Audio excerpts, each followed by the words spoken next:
It's the Andy and Crabbington Steel Show on a Tuesday night.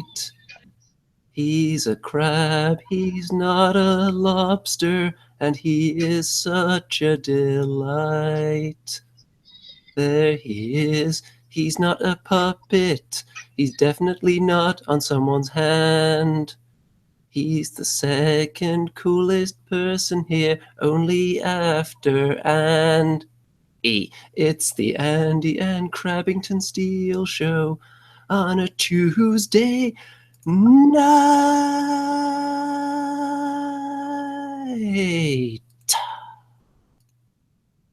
Welcome, ladies and gentlemen. It's the Andy and Crabbington Steel Show. That's right, Mr. Remington is late again. So his cousin has been drafted in, last-minute style, to fill in. Hello there, Crabbington. How are you? Yeah, I had to leave my my hot tub again because my cousin is just lazy, and I don't know. He just called me 5 minutes ago. He was like, "I am still in the casino, and I have these ladies here, and they won't leave." And so I had to fill in. I hope he pays me this time. Last time he didn't pay me. He still owes me $50 for the last show, but we'll see. I also got his e-cigarette right here. Yeah, it sounds like there's a bit of a frog in your throat tonight. Have you been smoking a bit too much there, Crabbington? Yeah, maybe. I use this thing a lot. I don't know what Rem smokes. I have a lot of weird stuff going through my head right now. I don't know how he functions like this, to be honest. I don't know what he's putting in this thing. It's weird. Well, calling the state of being that Remington is permanently in functions, I'm not sure is entirely accurate. But anyway, folks, you may have noticed in the title, it's the birthday bash. For me. Those things are always a bit let down. So let's do away with that. I think you just scared Crabbington. I think you gave him a heart attack. Does Crabbington actually have a phobia of loud noises? Or maybe it's just parties that he has a phobia of, because, of course, he's the cousin of Remington, who is known as a party animal. By now. Party PTSD. I think you gave him a crab attack with that noise. Yeah, he doesn't look too good. I will just let him rest for a bit. Well, don't worry, folks. We are actually going to talk about some Age of Sigmar-related topics in a minute. But now that Crabbington Steel's gone, we should probably introduce Crabbington's official agent and handler, who is, of course, Dready. Hello there. Yes. Hi. I'm his landlady. He lives on my couch. He still hasn't paid rent because he says Rem didn't pay him, but yeah. Like, if this goes on like this, I might have to evict him. He might have to move back into the gutter where I found him. Where Remington abandoned him all those years ago. Yeah. They used to be bandmates, maybe in college, and Remington kind of made it almost to the big time, which is where he is now. He's just lingering just below the big time, just below kind of where I am. And then, unfortunately, Crabbington was cast into the gutter with so many of those groupies that Remington has cast aside over the years. So, shall we see who's in the chat tonight? Because, as always, packed house. Let's see who's made it onto the fabled active users list. We have Amy Snuggs, Andreas Goodmanson, Bazooka J. Rambo, BZ Lebowski, Dark Adrenaline, Graham Rigg, Mickey Genver, Mini Warrior, Odin Miniatures, Rob Lloyd, Sweet, Sebastian Blau, Skeleton Flower, Steve Blomqvist, Stronghold TV, and Thomas. Just Thomas. Oh, there's Mark Harvey, Stu Gibson. Yep, they're still filling up the old chat domain. So, you may think it's been another slow week for Age of Sigmar. Nah. You'd be right. But the barrel has not fully been scraped out yet. There are still scrapings right at the bottom there, so we've got our barrel scraping tools out, and we're going to give it a jolly good go, aren't we? Yes, we'll see what we can get out of there. But we can kill at least a minute or so looking at this grade A birthday present that I've got here. Now, you may think this is just a standard Yoda, but check out what it does. Here we go. You ready to be amazed? If you've got epilepsy, you might want to look away here. Here we go. Dun, dun, dun. It's a light up Yoda. I don't actually remember the part in any of the Star Wars films where Yoda's mouth opens and he emits a kind of blinding green light into the Emperor's face. Yeah, it was like from some kind of alternative horror version of Star Wars where Yoda has some kind of brain parasite that controls him, and he just, I don't know. I imagine the scene would go something like this.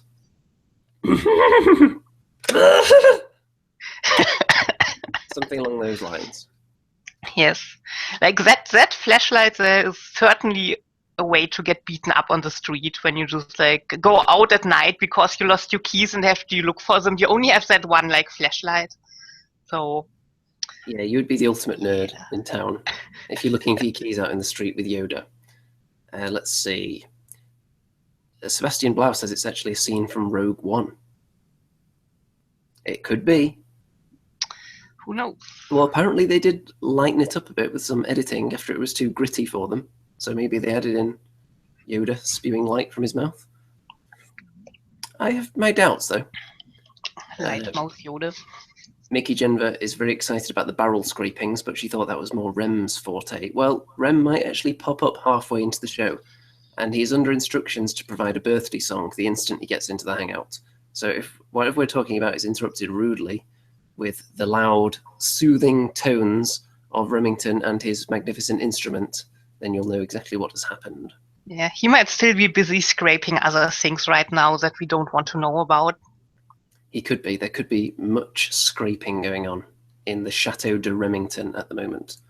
However, there are some things that we can look at without him, even though I'm sure he'd love to be here for this one. So, here we go. Now, you may think there are no Age of Sigmar releases other than Gore Chosen. You'd be wrong, because Gore Chosen is not alone. Check this out. Bum, bum, bum. The Pleasure Dome, which is essentially a Slanesh version of Gore Chosen. Yes, now, it's a great authentic release. Even comes with a cassette. Yeah, 80s cassette player. I used to have one a bit like that. I'm not sure I used to listen to these kind of things on it, though. Yeah. Most likely not. But a lot of work has gone into this. It's got a rule book. It's got lovely purple tokens and everything. Of course, not for the whole family. If there's one thing Slanesh is for, it is not the entire family. And yes. I've actually got an exclusive look at the dice that come with it as well. There they are. This information hasn't been made public yet, but this is just my inside sources telling me that these are in fact the dice that you play it with. Yes, and the special symbol is again on the one. Yeah, you don't want to know what comes up on the Remington side of the dice on this set. You really don't want to know. So, of course, this isn't real, folks, before you get too excited. Someone posted this on Facebook and it's been making the rounds. But it's pretty well done, actually. It's a nice photoshopped image there with some rather humorous text. It actually looks quite authentic until you look really close and you can see some of the white outlines around the miniatures. Yeah, it's true. It's worth it just for the cassette player, though. Yeah, pretty much. I mean, I'm still like I retrieved my old music cassettes, a lot of them, and I'm kind of not really collecting them, but I'm picking them up if I find them somewhere. I will pick up a music cassette because I still have a working cassette deck in my big play thingy with all the CD players and everything in it. So it's great. The unforgettable quality of audio cassettes. I would like to ask Remington when he gets here if some of his early music was on cassette, because I'm willing to bet it probably was. Maybe it still is. Although, looking at the old man Remington, I'm thinking that maybe some of his earliest works were captured on, like, pre-records. What's the earliest form of audio recording they had? It was those tubes, I think, those wax tubes. And they're, like, super rare these days, and they're super delicate. There's actually a hilarious video on YouTube where someone is on a show and he's like showing his wax cylinders. Green Rig, here we go. And he's like showing his collection of wax cylinders, and he's like, "This one is actually my most expensive one. It's so old, and I replace." And he just breaks it with his hands because he's so nervous on the show, and he's like, "Oh well, that's not good." Well, we can safely assume that Mr. Remington was using a lot of antiquated technology when he first started recording, because he is quite the old man. Unlike me, of course, since I just turned 21 yesterday, obviously. Whereas old man Remington is, I don't know, I think he's lost track even of how old he is, but he's at least 60 now.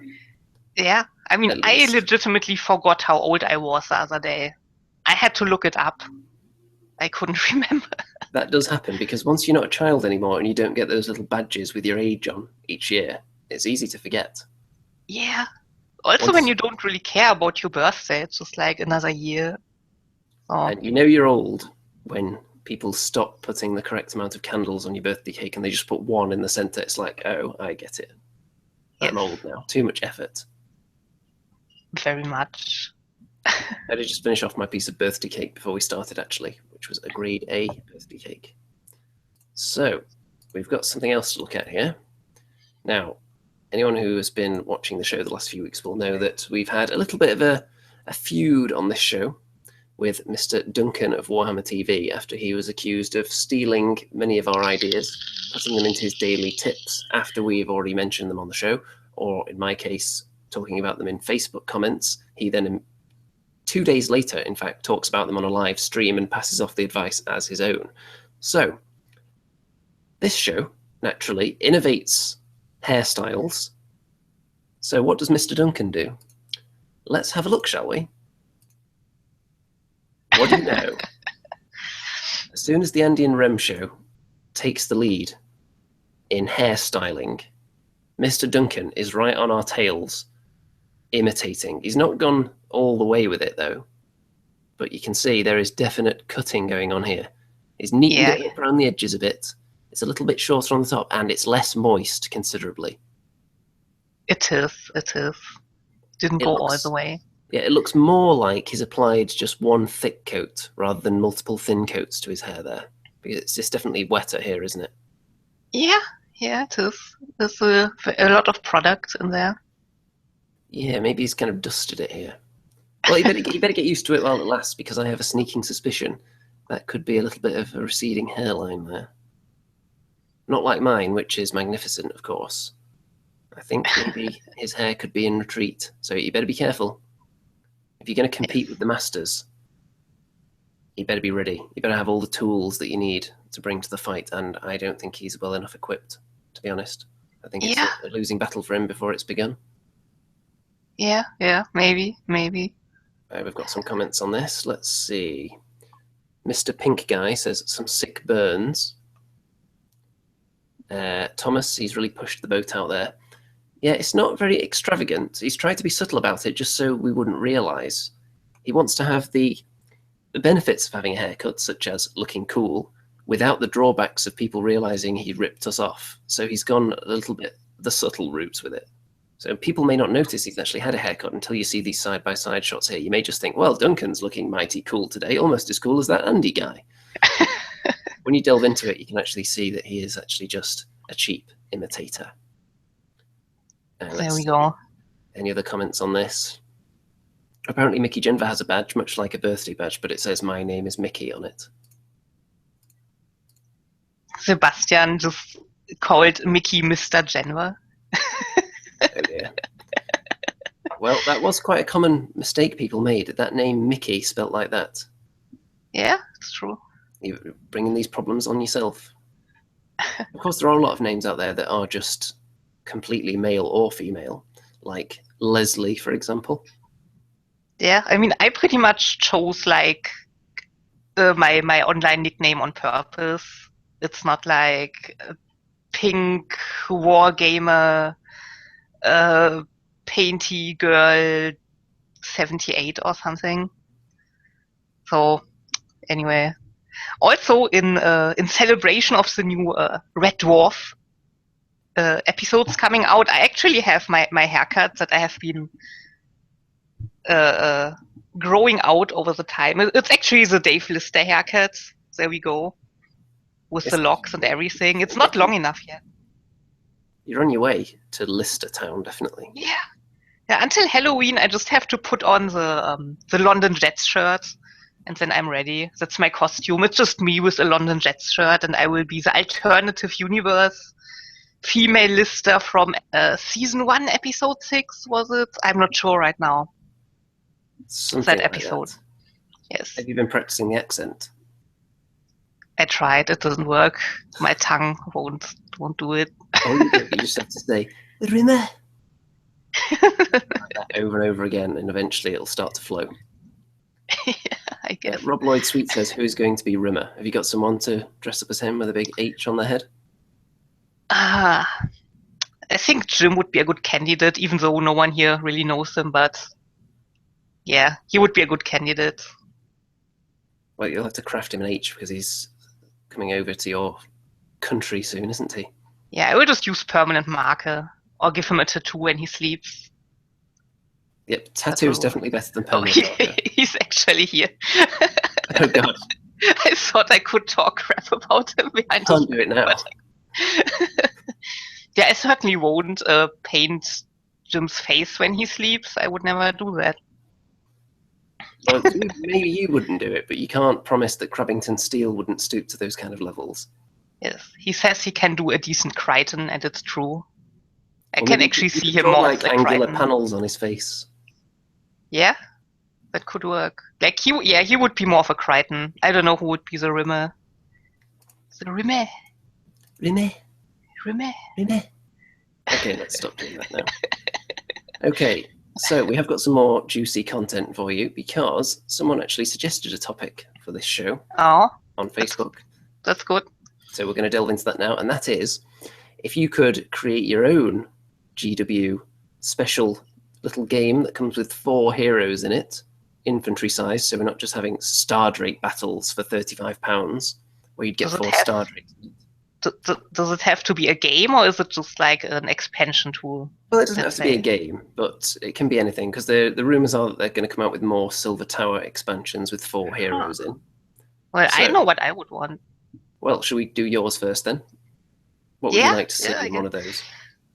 I would see the Moon Clan Grot Adventurers pack, which would have a Moon Clan Grot Shaman, the mighty Shaman, a Moon Clan Grot War Boss, a Moon Clan Grot Fanatic, and the 4th one, not sure.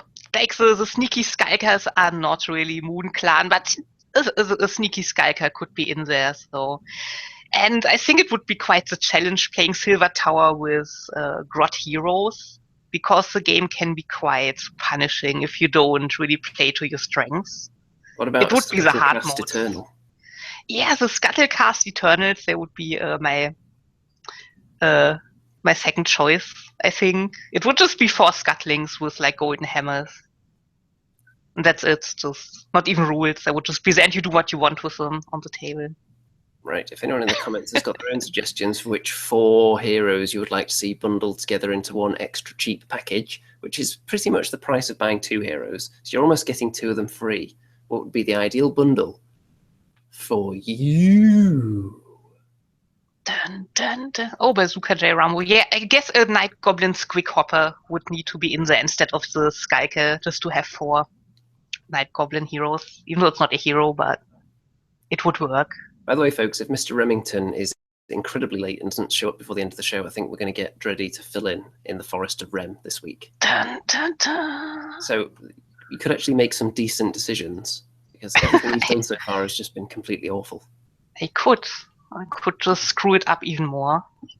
So for my selection, I'm going to look over here on the GW website, and I'm going to go to the Order Grand Alliance, Stormcast Eternals.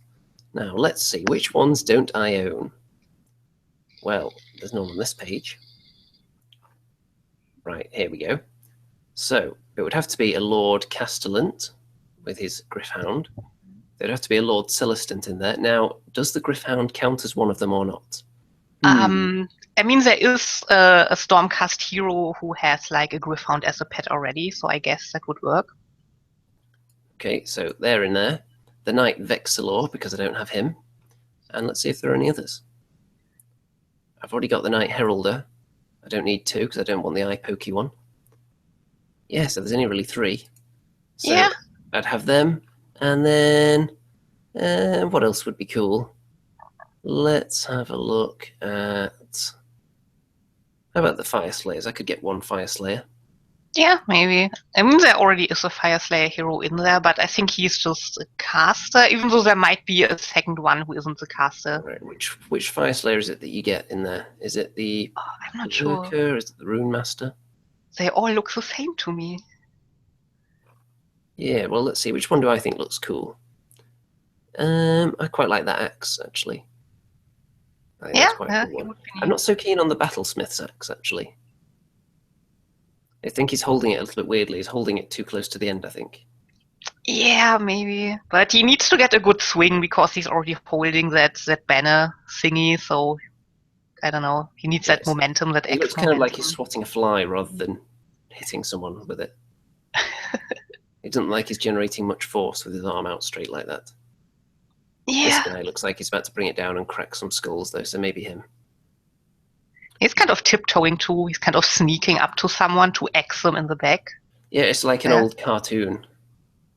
Like Elmer Fudd sneaking up with his gun or something. Yes, with a cartoon noise for sneaking, which is like... Dum, dum, dum, dum, dum, dum, dum. I can definitely see that. He's got the kind of Yosemite Sam hair colour as well. Yeah, it's true. That's that true. Works out nicely. You could just imagine him saying, "White rabbits," and then firing off his guns. Yes. Right. So let's get off that again. So that killed at least 5 minutes of time. At least. Discussion topic. Let's see if we've got any suggestions from the audience, shall we? Let's see. Mickey Jenver. My heroes would be... I should probably have read this one before reading it out, seeing who it is that typed it. My heroes would be another Dark Oath champion, the Herald of Slanesh, Gutrot Spume, and Jeff. Yeah, Jeff should be in there. Jeff could solo the whole campaign, though. I think you could actually write some rules for using Jeff in the Silver Tower. You would have to have a random table, though. Yeah, pretty much. He doesn't like cooperating. He doesn't play well with others. Yeah, if someone tries to, like, use tactics, like, in conjunction with his abilities, he just, like, has to roll on a random table. He either, like, falls asleep or just carries someone away or just leaves. Good old Jeff. Oh, we've got one from Mr. Pink Guy, a dwarf wizard, heresy, apparently, an elf hunter, an orc knight, and a Skaven engineer. That'd be an interesting little raiding party. And of course, with Silver Tower in particular, it doesn't really matter who's teamed up with who, because you're all kind of competing against each other. If you're evil, then you're in there to like earn the favor of the gods, and if you're good, you're in there to punch the gods in the face. Yeah, just thrown together in there. That's the thing. It's easier when you work together, though, as I found out in my game that I had. Yeah, is it true that someone pulled the old Leroy Jenkins maneuver on you in the dungeon? Yeah, we had one person who got bored in the very beginning of the very first dungeon, and he was like, "There's not enough monsters," and while everyone else was trying to find treasures and just like heal themselves, he was just running off, opening every door, deleting all the treasure rooms, and just straight away just pulling all the bosses and everything else in the dungeon, and it was quite adventurous, I would say. We barely made it out alive. I didn't. My character died. I played the Mighty Grot Shaman who didn't survive. And looking back, I think the whole group also wouldn't have survived because we played the healing rules wrong, where it actually gets harder to heal yourself. And we didn't do that, so I guess he would just have wiped anyway. That's the thing. Now, someone in the chat asked what happened to my luxurious hair, and it was all removed for a good cause. And I'm going to put a link in the chat right now to the good cause because it's still, the page is still going, even though the haircut has already happened. If anyone wants to go on there and donate any money to charity. Of course, I have the power to post links without them being approved because it's my channel. If anyone else tries to post links, then they could be hit with an automatic ban hammer. I'm not sure exactly how it works now. I think they just can't send the message. I think it puts them into Something some kind of approval list, and then I have to manually go in there and agree Maybe to that comment. I never got any messages about that. Like in my mod position, like maybe just for the admin. Who knows? I know you've had to lay the banhammer on a few people in your position as the official chat mod. Yeah, I'm always vigilant. Mostly. Sometimes I actually like go to the bathroom and then a spammer comes in or something, and then I can't ban him. But yeah, it's usually nothing too bad. It's usually something along the lines of you need to find Jesus, but then nope, that's just a trick. That's just what they say when they come in. First of all, you think they're just going to be kind of nice and maybe tell you how great Jesus is, and then suddenly they start with all the "you're all going to hell" and all this kind of stuff. Yeah. Or, hi, great show. Please check out my channel and subscribe. I'm doing a live show right now. Like, those also exist. Classic. Yeah. First person Someone to do said, that will be banned. Indeed. Someone said 4 demonic heralds. I can see that. That would be fun. I'm not sure there's no demons in there as heroes right now, so heralds would be nice. As a choice. Demons fighting in Silver Tower. That would be quite interesting. If Yeah, you could actually play as a horror. Yeah, and then like turn into like tiny horrors. Just pop into blue horrors. Like when you die, you are 2 blue horrors. Yeah, they could And I actually do think a whole that expansion and call it the Horrors Heresy. yes, they could do that. Bazuche Rambo has a suggestion. My heroes would be an Ogre Man-Eater, Rockgut Troggoth, a Sylvaneth Tree Lord, and a White King. Yeah, I support those choices because there is no ogre heroes in Silver Tower, which is a shame, a crying shame, because they would be really cool.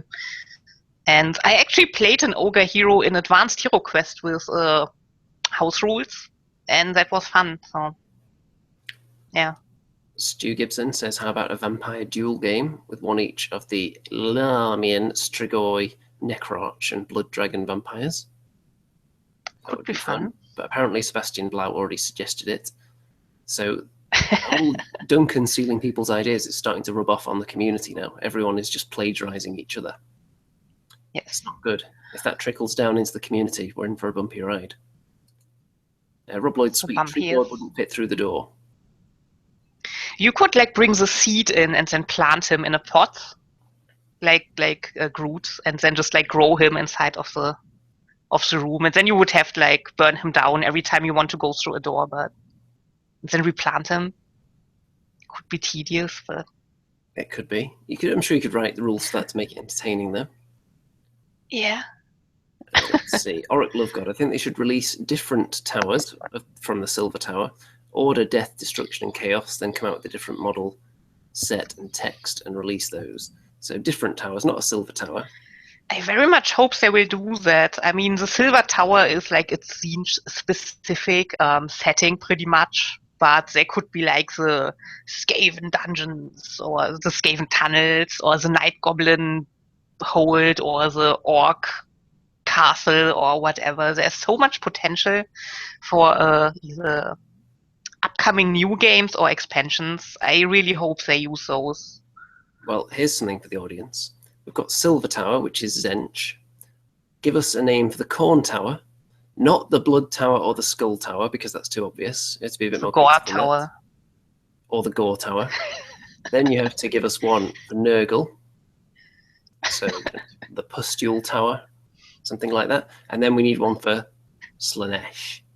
Nurgles would be the hemorrhoid pits. Would it really?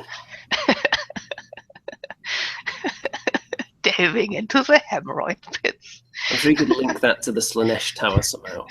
Yeah, I bet.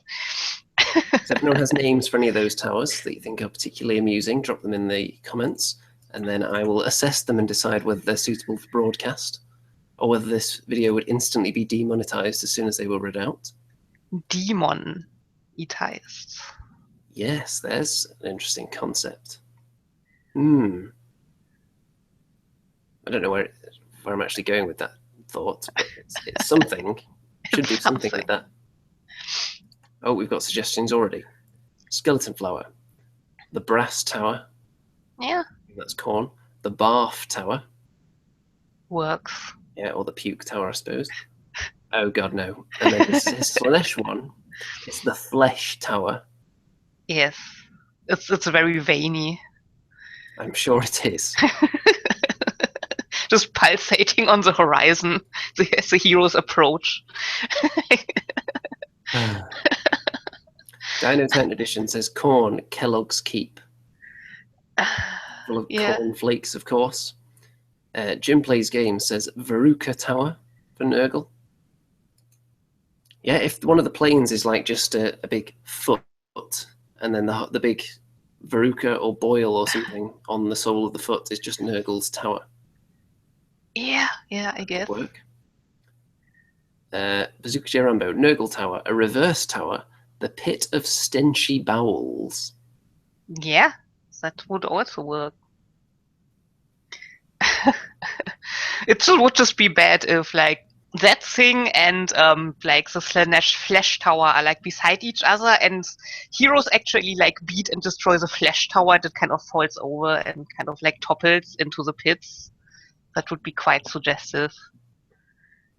Now, there is something that the Soul Assassin has talked about here, but I don't think it's really a topic for this show, with it being Age of Sigmar specific, but it is something I may talk about on one of the Friday shows, because I'm sure it might be an interesting topic. He's talking about cyberbullying and what people think of it. I'm sure no one actually would be in favor of cyberbullying.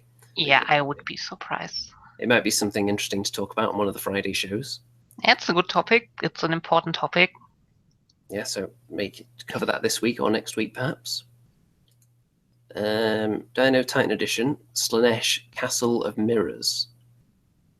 So all the heroes would have to go in there naked and then just look at themselves a lot. Yes, and just be infatuated with themselves. Beezy Lebowski has a Slaanesh name, but it sounds more like a nightclub, actually. Pulse and Cocktails. That doesn't sound much like a wizard's tower. Yeah, it doesn't. It doesn't. What else have we got here? Apparently, Mickey Genver, something to do with a dog and corn, but I've lost the context for it now. So some corn dog stand. Yeah, the corn dog stand. Okay, yeah, that could work if it's got like hellhounds in there. Yeah. Here's one. Stu Gibson, Nurgle Tower, the Pillar of Pus. Yeah, people should see a doctor if they have that. Yes, Mr. Remington has seen the doctor about that on many an occasion. Rumour has it that's where he is tonight, actually. And not in a meeting, as he claimed. A meeting. A meeting, indeed. Fleshing out some ideas. Some ideas for the Slaanesh Tower, I'm sure. Yes. Okay, now, if anyone has any suggestions for names of a Remington Steel-themed tower that aren't the same as all the Slaanesh suggestions, something original now, get those into the chat. It would be the windmill tower with legs and a big cannon. That would be the Remington Tower.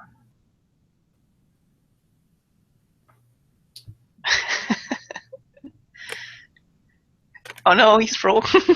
Oh, there we go, he's working again. Oh, come on. There we go. Like the Man in Black thing. If you lose Remington in a nightclub, just hold Yoda in the air and signal, like so. There you go. Right. Mini Warrior, Old Man Remington's Museum Tower. For all the ancient relics that he's got in there. For example, himself. Bazooka J. Rambo, Remington Tower, Dicey Towers. Dicey Tower. Where everybody rolls a 1. Yes. Dino Titan Edition, Rem's Tower would be called Skyward's Guitar.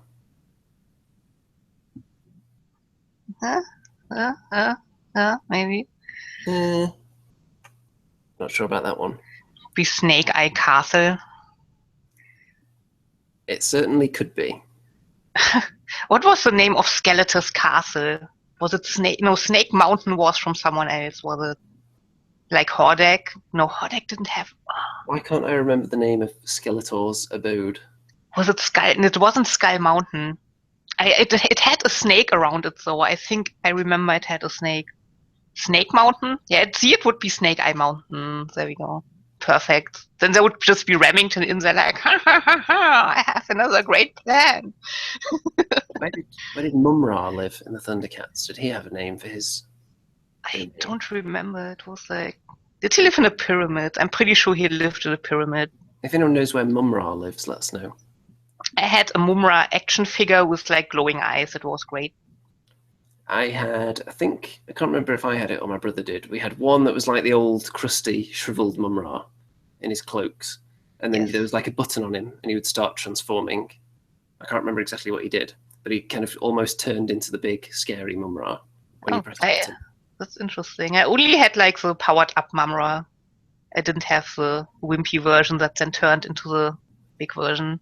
I thought the wimpy version was kind of scarier almost. It looked creepier. It certainly did. Apparently, Jim says Mumra's place was the Black Pyramid. I would never have remembered that. But for some reason, the name of where Mumra lives was just never in my mind for some reason. Yeah. Let's see. Okay, we've got some suggestions for the Remington Tower now. We've got some more. We've got Remington, Stairway to Remington from Bazooka J. Rambo. We've got Mickey Jenver thinks Rem's Tower would be called Mini Rem. Okay. Well then. Auric Lovegod, Escape from a Date with Remington.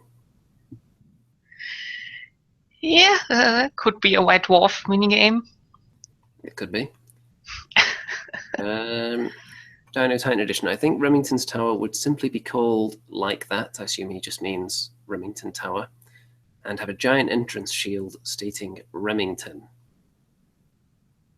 Possibly. Sounds about right. Let's see. Oh, Dino Titan Edition's got another one here. Remington's Tower could be called the Removator.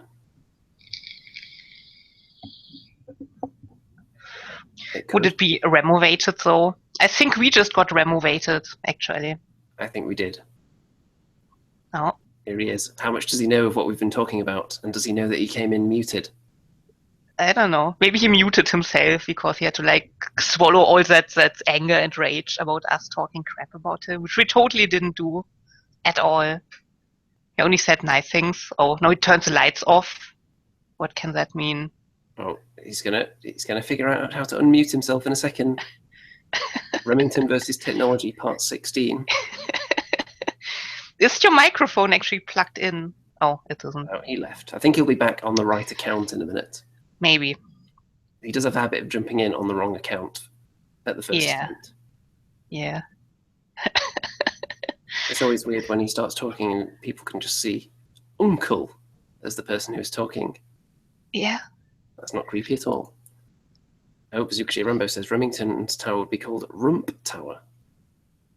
Oh, I see. I get that joke. I get it. Okay, I think we should just sit here in silence and wait for him to come back now. Yeah, that here he will. comes. Oh, you're still muted though. You need to unmute yourself at the top of the Hangout. There's a button. Oh. You. Oh no, he muted himself again. No. Hello? Yes, hi. Did I hear my name? We can hear you now. Someone's been talking about me. We've been trying to come up with a name for your tower as a rival to the Silver Tower. Yes, and I heard some people talking about old things. Old? I got black hair. Do we know for a fact that it's not dyed? It's not dyed. That'd be ridiculous. I found another great hair the other day. A grey hair, not a great hair. When I was in the Chateau de Remington, I should have actually taken a camera and gone around the bathroom taking pictures of everything just to see if there was any hair dye in there. But as it stands, I can't confirm or deny whether there was any because I didn't look. Well, you might have found some just for Rem. Just for Rem. Is that the new $1 million product? Yeah. Essentially, Just- just black paint. What it is, what I've noticed is when you look at hair dyes, not that I need it, but I'm just looking. Right. There's no white. So instead of dyeing your hair black, what if you wanted the Pepe Le Pew look? All right, you wanted that white Mohican thing there, the white thing, George Clooney look on the side. So Just for Rem is my new product for the stylish men.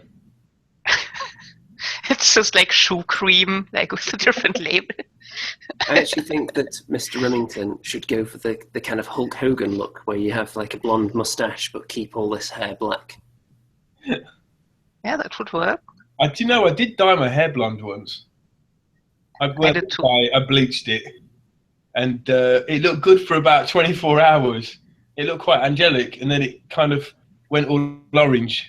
Andy, you would have liked that. Yeah, I bleached mine and it just instantly turned orange and it was awful.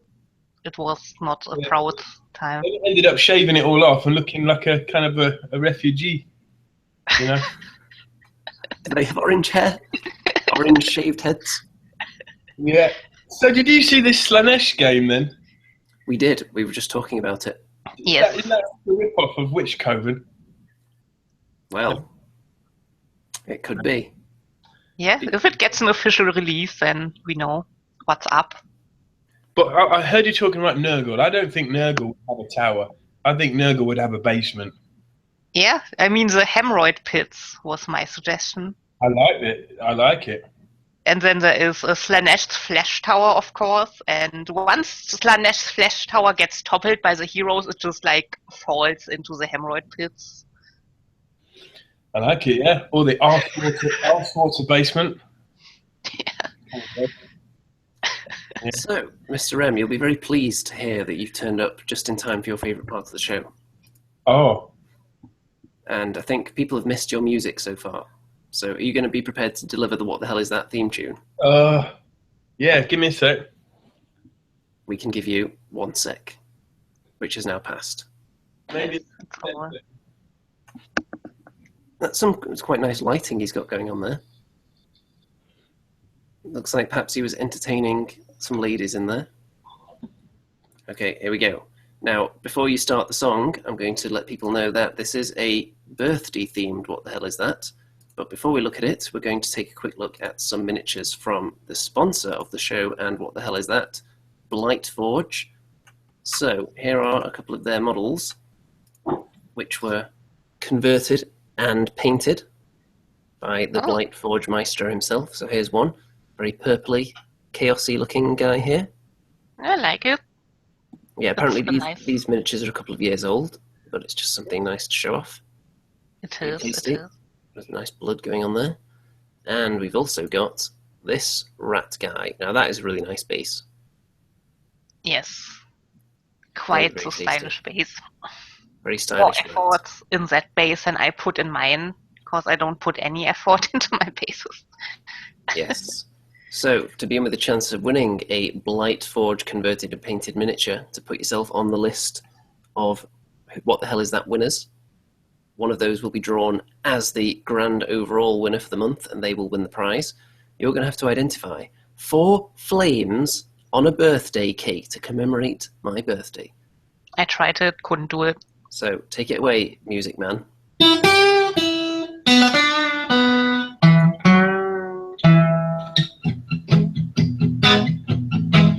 What the hell is that? What the hell is that? What the hell is that? What the hell is that? What the hell is that? What the hell is that? Only Andy and Remington know. I don't think Crabbington knows the answer to this one. No, I don't think so. Although, I think he just had a little like drug episode. Like he's gone again. Yeah, Crabbington Steel, he's a little bit unstable at the best of times. Yeah. So on this cake, we have 4 flames. As you can see, 4 of them are not the natural candle flames. Which miniatures are they from? The first person to get all 4 will be declared the winner. If no one can get all 4, we'll just go with whoever's got the most after a few minutes. That is a toughie, Andy. This might be the hardest one yet. I've no idea. Is that the name of Rem's tower, or is that just this? The hardest one yet.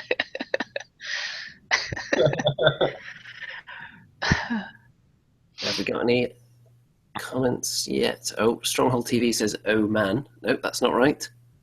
Yeah, I thought I knew what one of the flames was, but it wasn't what I thought it was, so I have no idea.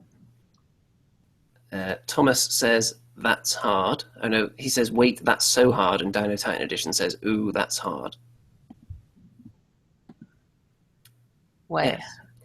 Dino Titan Edition says, "Lead Belcher, Auric Pillager, Imperial Fire Wizard, and Flame on the Arcanum." Incorrect. Mickey Genvat, I don't know the flames, but I want chocolate cake. Well, you could go out and buy a chocolate cake, or you could make your own. But that's not what we're here to provide. We're here to provide live video entertainment and puzzling games like this that cause you to use every single fragment of your brain. well, It's tense. Wasgob says 13 candles. I thought you were a bit older than that. Well, I can reveal now that this isn't actually my birthday cake. This is a birthday cake from Google Images that just happened to have candles burning on it, which is exactly what I was after. So I think I may just, if anyone can get 2 of them, I may just give it to them.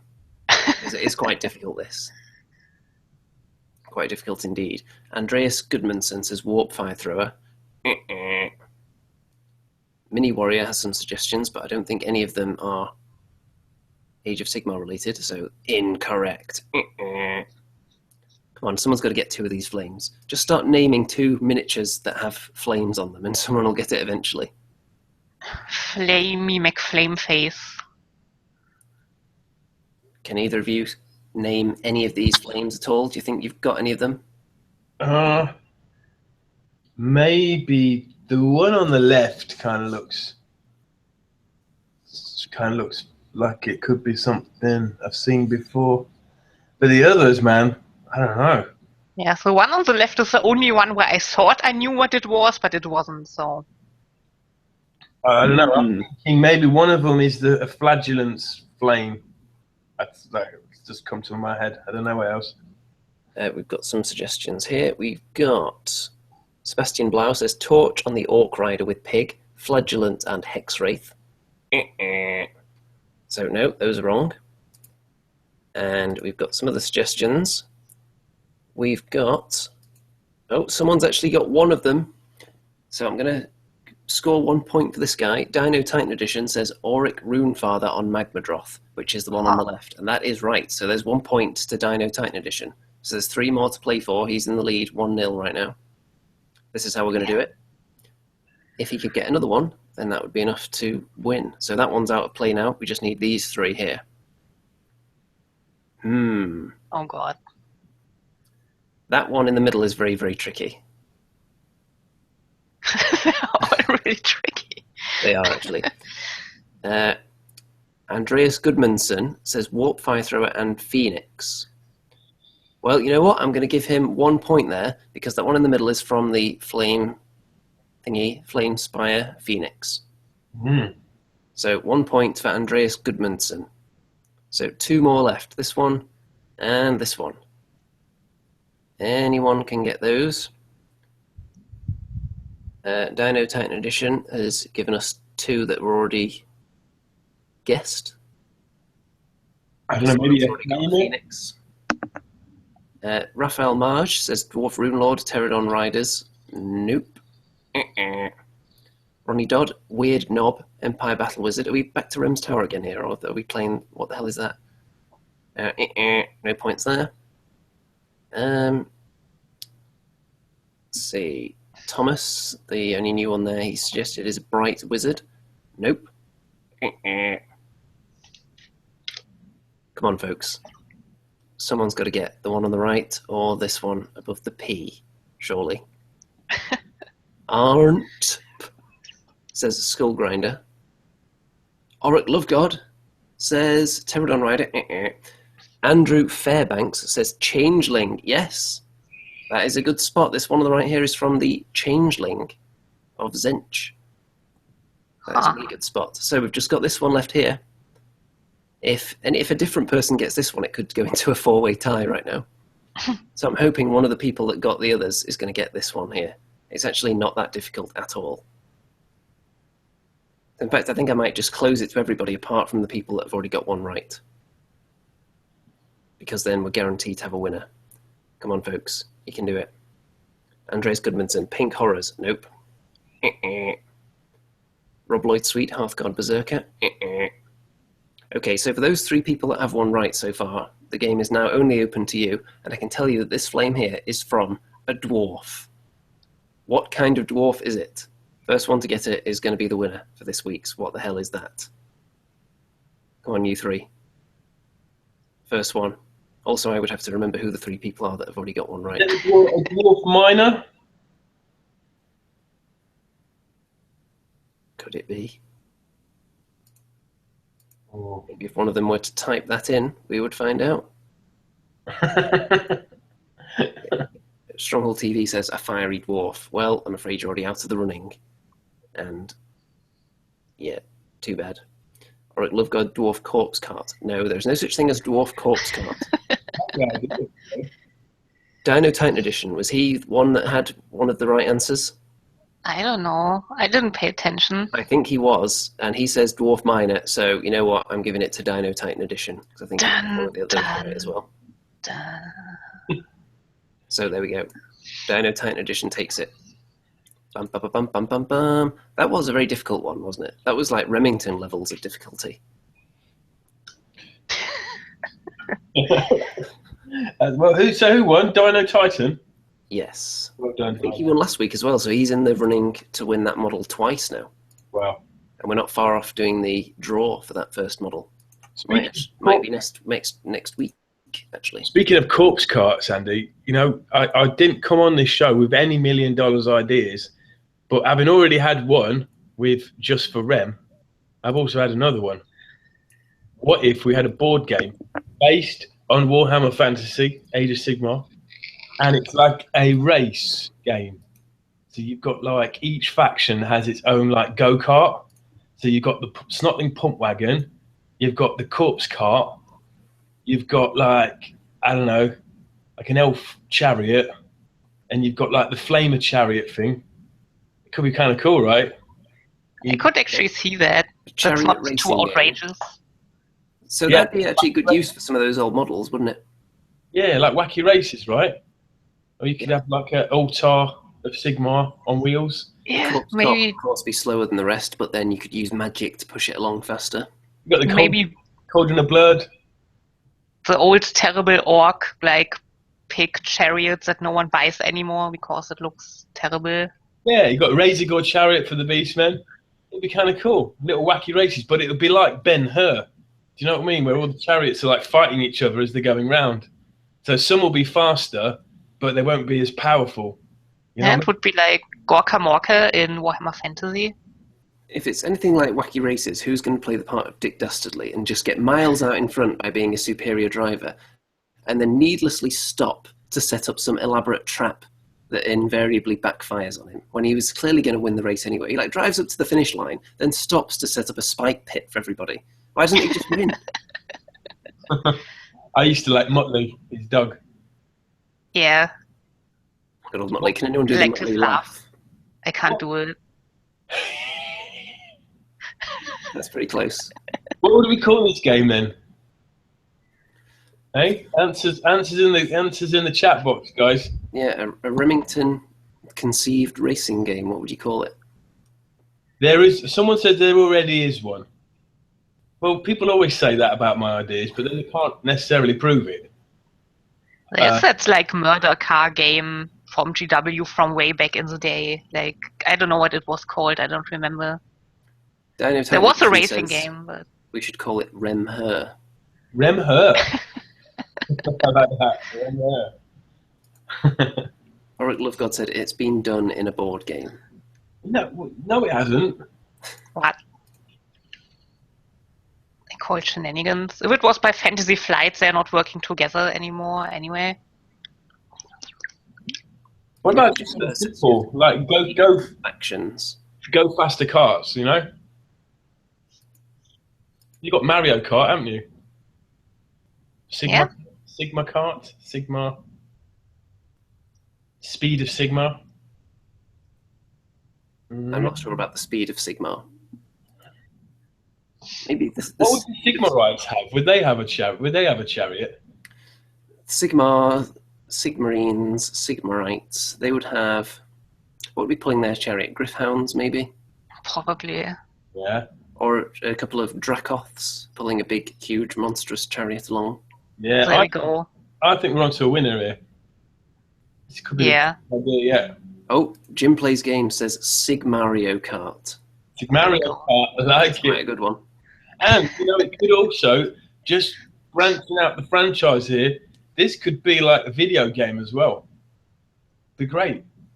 You know? On It the could be, Nintendo, but by the time you get around to actually making use of this IP you've just innovated, someone out there is already stealing it, no doubt.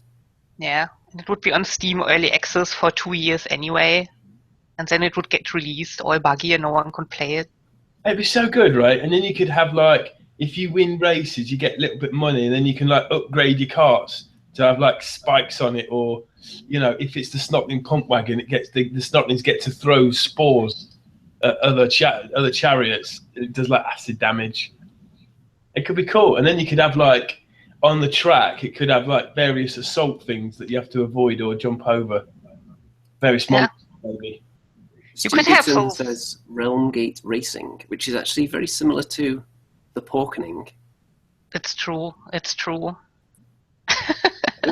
And watch the Porkening saga, but he needs to. Yes, It's there's a high lot of quality. racing action going on there. Lots of Age of Sigmar themed racing to the backdrop of apocalyptic mayhem. We need a theme tune for these million dollar ideas, don't we? Have you got one? No, we have to work on that. But it's going to end with, it's $1 million idea. Wow. Trademark Remington Steel. Something like that. Yeah, everyone is saying it already exists. What? Name it then. It already exists. Yeah, no one is saying the name. No one is Oracle of telling God us. said it's called Circus Minimus. Circus Maximus, you mean? He says Minimus. Oh. Well, And Mini Warrior says it already exists. I never- But not Homage says it already exists. Not those fantasy races, right? It's just like, Homage says Warhammer Chariot Races. You can get the rules on the internet for free. oh, well. How well? Well, but I'm thinking about an actual board game, you know, to start us off with. Is it possible, though, that all your $1 million ideas are actually just your long-term memory? Things that you heard of a long time ago that have kind of slipped to the back, and then something sets them off and they come to the forefront and you think, I'm a genius, and spew it out, and then everyone kind of shoots them down because they already exist. Yeah, like the dental broom, and then it's just a toothbrush. Turns out it already exists. Yeah, like you'll wake up in the night just like, the wheel! Oh no. Yeah, speaking of the dental broom, like, was that your tooth on Facebook there? Because it looked like it had like a gnarly root on it. It was Yeah, I had a very painful week because I had on one side of my mouth, I've got both wisdom teeth, and on the other side, they haven't come through yet. really? I'm like loaded on one side. Anyway, the one at the back, at the top, I can't properly get to it very well when I brush my teeth and whatnot. That's a problem I had. Yeah, and it got an infection, and it was like agony. I couldn't Yes. sleep tonight. So that's why I look tired, because for the last week, I've had no sleep. So I got into the dentist, and this female dentist, she was brilliant. She put 2 injections in there. I waited 10 minutes, came back. She put some kind of machine in my mouth. It went crack, crack, crack. And then she says, right, wait for this. You're going to hear it cracking in a minute. And she went crack. And had this almighty crack. And the whole wisdom tooth come out. And then like she fished around in there for another 5 minutes to get the last root that was in there. And then Yeah. she popped it in a bag for me. Do you want to see Yeah. it? Yeah, show it. Those Yeah, why roots the look hell like not? hooks. I mean, I had pretty much not the same experience, but I also had a wisdom tooth pulled out a few weeks ago that also got infected because it was too far in the back, couldn't be brushed. And As a little bonus, this one had a big filling on it. So now I don't have a filling on that side of my mouth anymore. Look, that's Remington. yeah, there you Maybe go. this can be a prize. No, Yeah. I think you should actually make that into, like, you know, that miniature holding up the teeth, the Yeah. orc. Yeah. Shaman. There you go. Put that in his hand. The air traffic controller guy. Yeah. It's kind of gross, isn't it? And you can paint it. That is one of Remington's teeth. Yeah. My tooth was also mostly filling at that point, and then it got pulled out. I can just send it to you, and then you can use both teeth for your orc. Yeah. Maybe all these $1 million ideas, they've been put too much pressure on my head and my sinuses. And that's what maybe caused the infection. I would like to think I have a more traumatic wisdom tooth story, but I was technically unconscious for most of it because my wisdom tooth had to come out. You know how a typical wisdom tooth would come in? Let's use this paint pot to represent the wisdom tooth. Most of them come in like that, don't they? My wisdom tooth decided to go, you know what? Like that. Completely sideways, so it was impossible to clean. So the dentist eventually decided, I think we should probably take that out. But here's the thing. Because it's sideways, we can't just pull it out. We're going to have to actually slice quite deep into your face, into your gum, inside your mouth to extract it. Would you like to be conscious for this? How long do you think it took me to say no? Not very long at all. If once they give you the option to be unconscious while they're slicing your mouth open and ripping things out. Yeah. When a doctor asks you, do you want to be unconscious for this? Normally you say yes. It's like a no-brainer. Nicky Genders just had a brilliant idea. He says, why not get Rem's tooth and clone me? That way you could get $2 million ideas, couldn't you? Yeah? We could actually create 4 Remingtons and then just have them battle in like the Gore Chosen arena, but the Remington battle arena. What do you think? Ah. Do you think you could defeat 3 of your own clones? It depends if they were thinking the same as me. It could just be a draw. Well, maybe each time you cloned, you lose a little bit of your personality.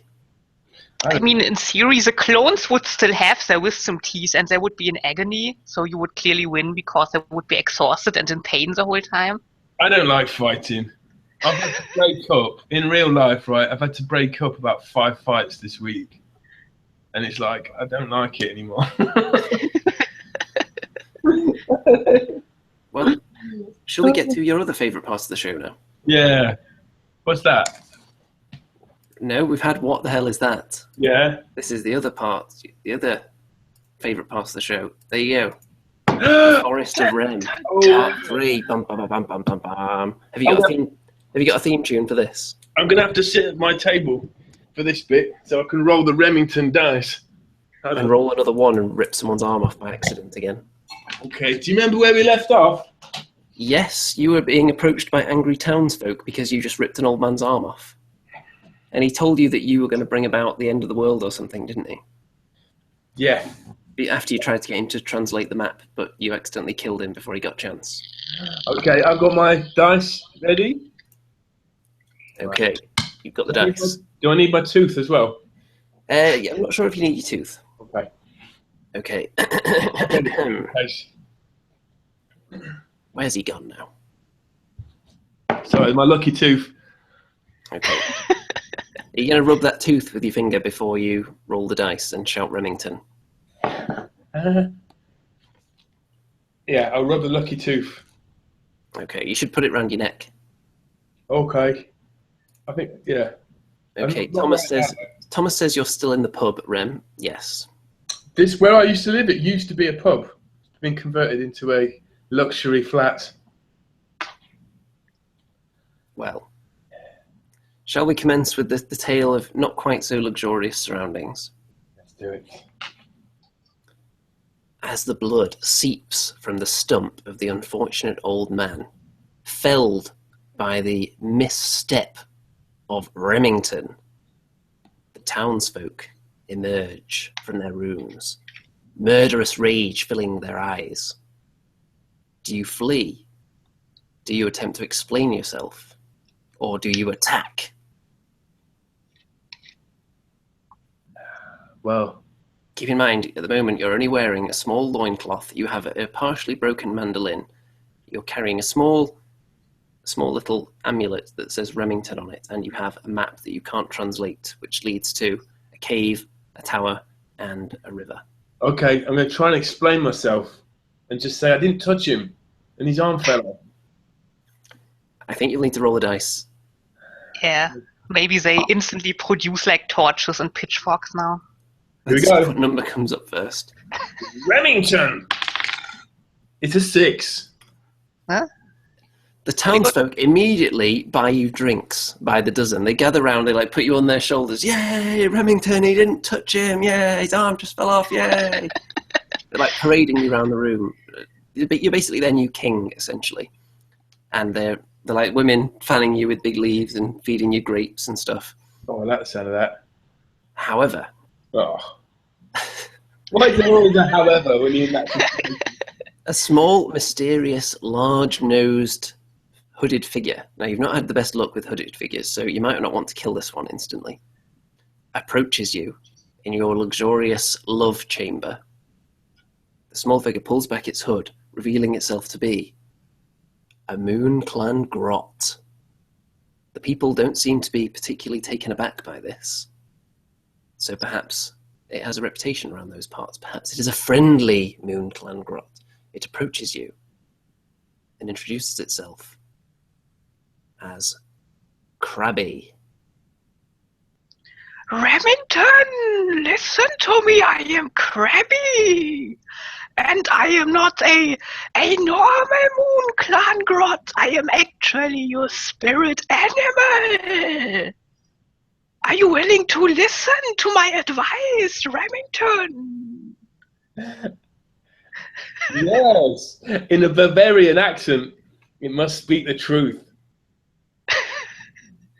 All right. Now listen, I have a very important quest for you. You have to retrieve the fleshy wand of Slanesh. It's very veiny. That's how you will recognize that it's real, because of the veininess. Don't squeeze it too hard, so when you find it, just pocket it. What's your name, Moon Clan Grot? It's... I think I already said my name. It's Krabby. Oh yeah, Krabby. Before Actually, Dr. Krabby. Dr. Krabby. Dr. Krabby, your spirit animal. Dr. Krabby, my spirit animal. Can you explain the meaning of this stone? Yes, that's the bladder stone of Nurgle. But And it has my name on it. it has what on it? It has my name, Remington, inscribed upon the stone. That's because of your mystical fate that awaits. You don't really know, do you? You just made that up. No, I'm your authentic spirit animal. I know Krabby, I everything. don't believe you. I don't believe you. Right, you've got a decision to make now. Now that you've heard the words of Krabby, do you strike with your mandolin and bring an end to the life of your spirit animal? Do you get dressed and leave? Or do you remain naked and leave? By the way, your loincloth just fell onto the floor. That's why you're naked now. Can I ask the audience? You can. Audience, what do you think you should do? You think he should beat Krabby with the mandolin? Do you think he should leave after getting dressed, or should he leave naked? Thomas says, please kill it. Any other suggestions, or he may end up just going with that? Mickey Jennifer says, stay naked. No surprise there. Anyone else? Mini Warrior says, get dressed. Sean Blake, beat the crab. Beat the crab sounds like a euphemism. So. Bazooka J Rambo, beat Krabby. Jim plays games, be nice to it, give it a biscuit. A biscuit? Oh god. James McPherson says you should engage in illicit relations with the crab. The goblin? Well, yes, it's a goblin named Krabby. No, I'm not going to stoop that low. Although I have stooped pretty low before. I'm not going to stoop that low. But I shall roll the dice because I'm going to beat this Moon Clan Grot for being so just for being a liar. It didn't know the meaning of the stone. It probably just wants, I don't know, maybe it just wants protection. I don't know. But I don't trust it. I don't trust its boggly eyes. Right, roll the dice. Here we go. Remington! Sorry, cut dice. Remington! 6. As you bring your mandolin crashing down onto the skull of the grot, its brains spew forth from every orifice until a fresh orifice opens in the center of its forehead, allowing all the gooey, juicy goodness to seep forth into the room, splattering to your naked body. Droplets of brain matter sliding down the naked Remington flesh, catching in your chest hair. It's dead. If you hadn't guessed, you are now covered in brain matter. Curious eyes are peeking round the door, but of course these people think you are their god, so concerned by you caving in the skull of yet another helpless creature who probably only wanted to help you. Or was you a legit spirit animal? Who knows? Yeah, if you just caved in the skull of your legitimate spirit animal, that could cost you dearly. Wouldn't you worry if your spirit animal was a Moon Clan Grot? I wouldn't be surprised at all. Well, you've got a choice to make now. Because it's time for you to leave the inn, I think, before you kill everybody in there.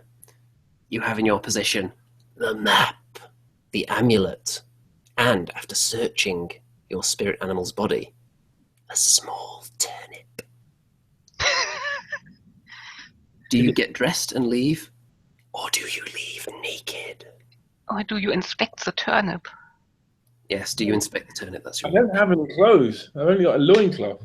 Well, they've provided you with luxurious garments and whatnot. Oh, we're luxurious. And that swung it for me. I'm going to get dressed. Roll the dice. Remington? It's a 1.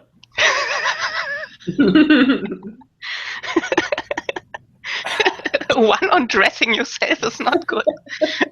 As you attempt to place your legs into the pantaloons, you lose your balance. Sliding out of the door, attempting to grab anything you can to retain your composure, you pluck a morning star from the wall and fall into the corridor, inadvertently swinging it round your head, caving in the skulls of every living creature in the inn, one at a time. A pile of bloody corpses fills the floor of the inn. You pick your way among them, looking for survivors. There are none. This is how you become a chosen of corn, by the way. I'm going to shout. Speaking of which, Shout really loudly. Can't anyone tell me what the hell is going on? as you bellow into the inn's many chambers, the ground begins to shake. Dust falls from the rafters. Cobwebs part. The floorboards come apart. A river of blood emerges from beneath the inn, spewing forth into the ceiling, covering your body in fresh human juice. What do? Do you peer into the river of blood? Do you flee, now that your new clothes that you barely put on successfully are soaked in blood? Investigate or flee. Those are your choices, Remington. Can I just quickly taste it to check if it's real blood? Or maybe it's cranberry juice. Roll the dice. 4. It's real blood. Oh. That was the boring answer, by the way, since you rolled a 4. Okay. Am I like floating in the blood now? It's not that deep, but it's flowing up through the floorboards still and splashing against the ceiling. It's like a fountain of blood. I'll investigate the source. Okay. You pick up the ketchup bottle and read the label. I assume you meant the other kind of sauce. That was the joke.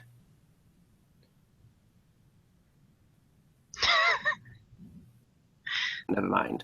Remington dunks his head under the level of the blood, unable to see due to the blood seeping into his eyes. But then, as you withdraw your head from the fluid, wiping your eyeballs clean with your blood-stained fingers, you strain your eyes and see a tall, muscular, red, swollen figure. A demon. In a loud, booming voice, the demon begins to address you. Remington, my boy, you are my chosen champion. As the blood leaves your vision, dripping down your face, becoming entangled in your facial hair and starting to congeal on your face, you see the rippling muscles of the huge, cornate demon. And I think we're going to have to leave it there for this week, ladies and gentlemen. Oh, wow. Attention. So, over the next week, we're going to have some suggestions from the audience, I think, on how Remington should deal with this. He's been selected as a champion of corn for his unintentional massacre of the entire village. But he still has a quest. He's got a mentor's death to avenge. Has he taken his eye off the ball? Has he taken his eyes off the prize? Only time will tell. Well, that was some excitement, wasn't it? Yes. Thank you.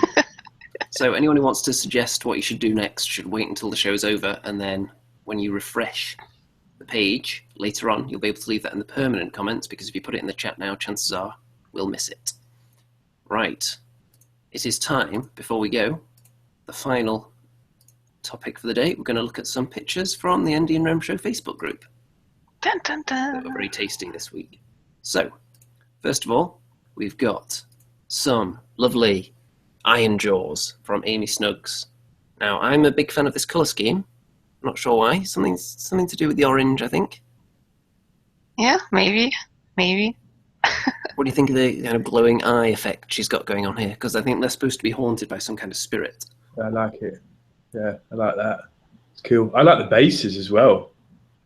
They're awesome. It's kind of like a frozen rocky, milky blue surface. It's kind of cool. Yeah, they're kind of waiting in it. What I really like about her miniatures is not just the fact that she paints in all the detail, but she kind of adds detail to places there isn't any, if you know what I mean, with kind of the chipping and the blood. So the areas that are usually just large and flat, like on her Stormcast Eternals, she actually puts in the extra effort and makes those parts look more detailed than they actually are, which is a good sign as a painter, I think. If you can make boring areas of the model look like the most exciting areas, that means you're doing something right, doesn't it? Definitely. Yes. And with things like the Remington finger sponge seem to be available, it's just going to make your models even better. Yes, definitely. You could use the finger sponge on the weapons, definitely, with the blood effects and the chipping. Mickey Jennifer says, orange and bald with staring eyes. Why does that seem familiar? I have no idea. Next, this is from, of course, Dready. Oh, that's a great model. I like that model. Yeah, I like that model. It's cool. The Lord Relictor. I like his shiny, glowing bit of his hammer there. Yes, it's like the cheapest effect ever. It's just like white and then just green glaze on it, and that's it. Do you Nothing pool else. the glaze in any particular spot, or do you just apply it and hope for the best? I try to pool it a bit, but I normally just like apply 2 layers. Like I let the first one dry and then apply the second one, and then it looks cool normally. Like you don't have to think too much when you use the glazes. But I love the effect and I overuse it. I use this glaze on everything these days. I should really buy a different colored glaze at some point. Well, I like the red candles and all that bone. Very bony. Yeah, I want to keep him a bit like low-key color-wise. Like not shiny and everything. He should look like a bit gritty, a bit more down to earth, maybe. And next, from Sam Jones. Now, Stormcast Eternal in the traditional colours, but done quite exceptionally, I think you'll agree. And not only does the gold look very, very smooth, it's without looking closely, you can't tell where it actually changes to a different colour, which is always a good sign. And the little stars on the shoulder pads as well. Yeah, to make them look like shiny and ethereal-ish. It's very nice metalwork, isn't it? Yeah, they're the Hammer Brothers. They're much more subtle than the gold highlights on my Stormcast. I think that they're probably done in a fairly similar idea. The position of the highlights is just done in a much more, dare I say, talented way. That's what happens when the simple techniques possibly are applied by a painting master, I would argue. So very, very tasty indeed. Yeah, very solid. You can also see the little stripes, like on top of the hammers of the guy on the lower right. There's like little stripes of like bright metal on the hammers, and that gives like an extra metal effect. I like to use that sometimes on like different colors. It's like a neat little trick, quick to do. You just need to know where to place it. Very, very tasty. Then we've got, from Benjamin Hopkins, we've got 2 pictures of this star drake. So here you can see the head. Nice. Oh, nice blue dragon. Yeah, I like that scale work there. Nice edge highlighting going on the scales with the white there, on the eyebrow. Very, very blue, isn't it? Yes. Very blue, lots of blue. And there's a bit more zoomed out. I think it's very effective, isn't it? Yeah, I like the red claws. I like that the bony parts on the dragon are actually red, like except for the teeth, but that gives it a little extra something. Yeah, It's just another colour in there, because otherwise there would be a lot of blue and then just bone, wouldn't there? Yeah. Nice wing work there. Yeah, very solid. Yeah, Big model, lots of work in it. Gets light right on there on the top of the wing. So I'm sure a lot of time was put into that. Looks like some dead bodies on the base there, perhaps. Skeletons. Yeah. What concerns me is that the dragon is on like a kitchen chopping board, so let's hope the dragon is okay. Yeah, it looks like it's about to be in one of those videos where people destroy things with a hammer and get like 10 million views. Yeah, or like put into a curry or something, just chopped up. Very, very tasty. So, that's enough It's good. looking at miniatures. Guys, Okay. I'm sorry, I got to rush, man. I've got to get off. Well, that's lucky because it's the end of the show. Yes. What were the chances of that happening? Timing. Well, Perfect timing. I'll be back in full force next week with some new songs and stuff, I promise. Will you have your regular voice back? Because I'm sure you probably lost at least a couple of the high notes with that tooth extraction still taking its toll on you. I can't sing, man. I can't do it tonight. Also, I've probably lost about a stone because I haven't been able to eat properly. Yeah, it's terrible. I couldn't probably eat. I did it anyway. I shouldn't have, but... Well, 2 very quick things before we go. First of all, we've had a nerd confession, actually, while we were talking, from James McPherson, who just paid £90 to ship his Pestilence army over to New Zealand. Wow. It's a lot of cash for shipping. Well, you know what happens with people that just leave their miniatures behind when they go away somewhere? You've heard the stories of like people when they go off to university or something, they leave their army behind, and when they get back, they find their parents have sold it all. So never let your armies out of your sight, people. And with that, of course, we have to thank Dready and Crabbington Steel for filling in for Mr. Remington. I threw him After the show. somewhere. He's too far away. I can't get him on camera anymore. Well, Crabbington, he's unreliable like that. He's probably off drinking at Grux Earthshade somewhere. Yeah, probably. And of course, we have to thank our sponsors, Blight Forge, and we will be giving away that first miniature very, very soon. We might actually do that draw for that model next week with the list of winners from What the Hell Is That from the past few weeks. So giving away next week, and then we'll have a new model to give away after that. And here's this beautiful photoshopped image. Of course, it is my birthday, which is the explanation for the wonderful party hats on all these Stormcast Eternals.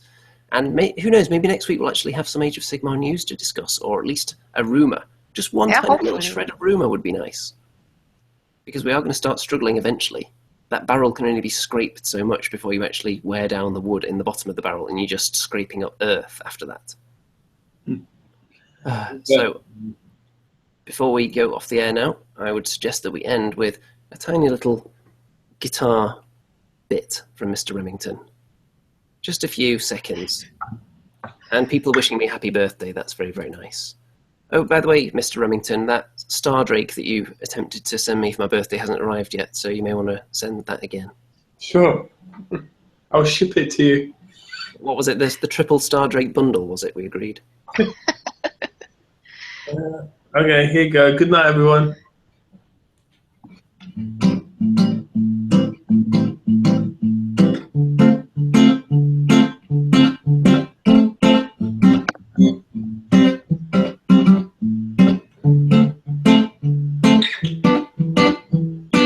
Happy birthday, Andy. Happy birthday, Andy. Happy birthday, Andy.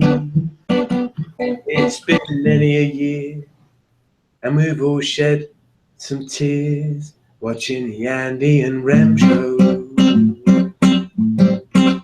With special guests like Dready and Amos Snow.